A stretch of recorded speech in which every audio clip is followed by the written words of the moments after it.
Hi everyone, this is Prachi from Mama's Companion.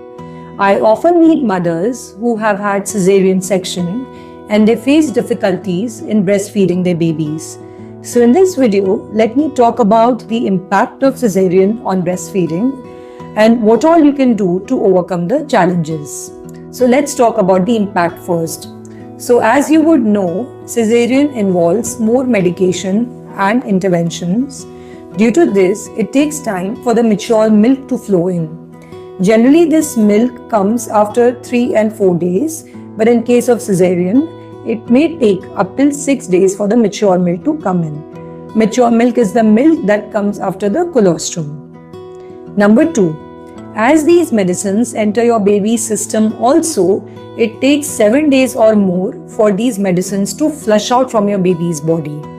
Till that time, you would observe that your baby tends to be more sleepy and face difficulty in latching. Number 3.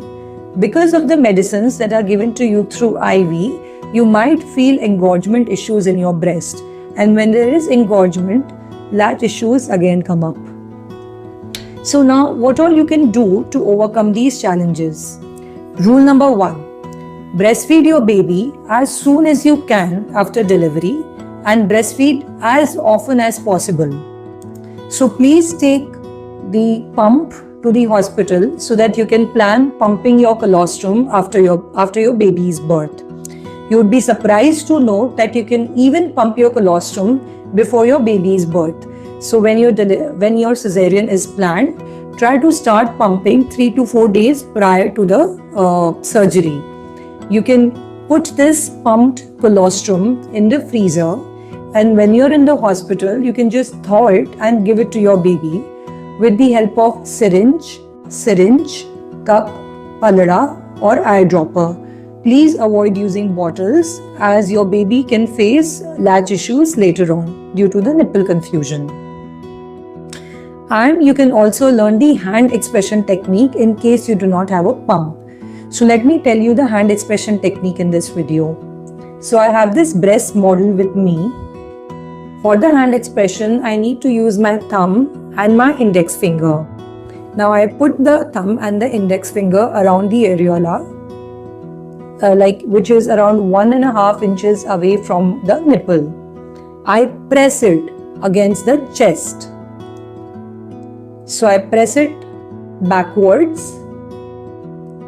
After a couple of pressing rounds, I compress the areola.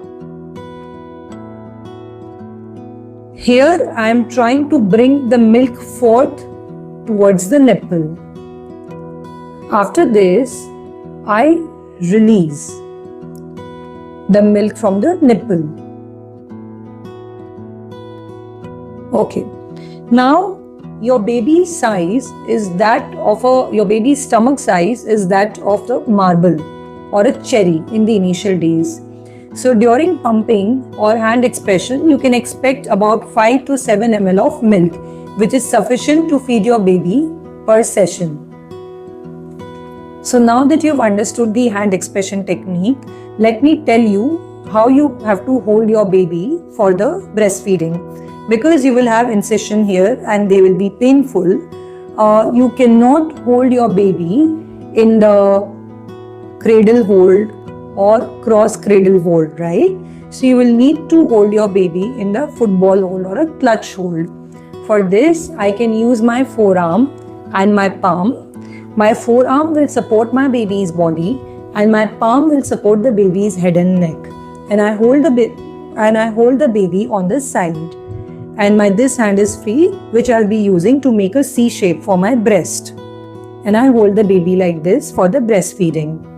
Now you can use a lot of pillows to support the backside of your hand also, because you might feel little tired by holding your baby continuously. So please hold your baby for breastfeeding when you see that your baby is alert. So this will again help in establishing a successful breastfeeding.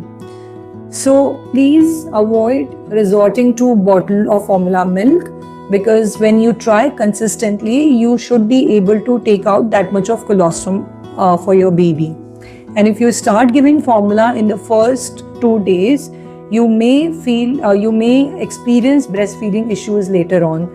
Challenges like nipple confusion, breast engorgement, nipple pain may come up. So please ensure that you are feeding the baby colostrum, which is the liquid gold, and it is the best food that you can give to your baby. It has strong immunological properties, and it also seals your baby's gut line, which prevents the entry of any germs. So please, it's a request to all the mothers to not be dejected and think that they are not producing sufficient milk.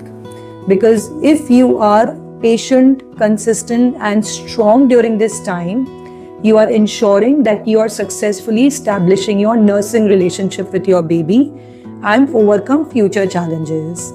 I hope this information helps. Thank you.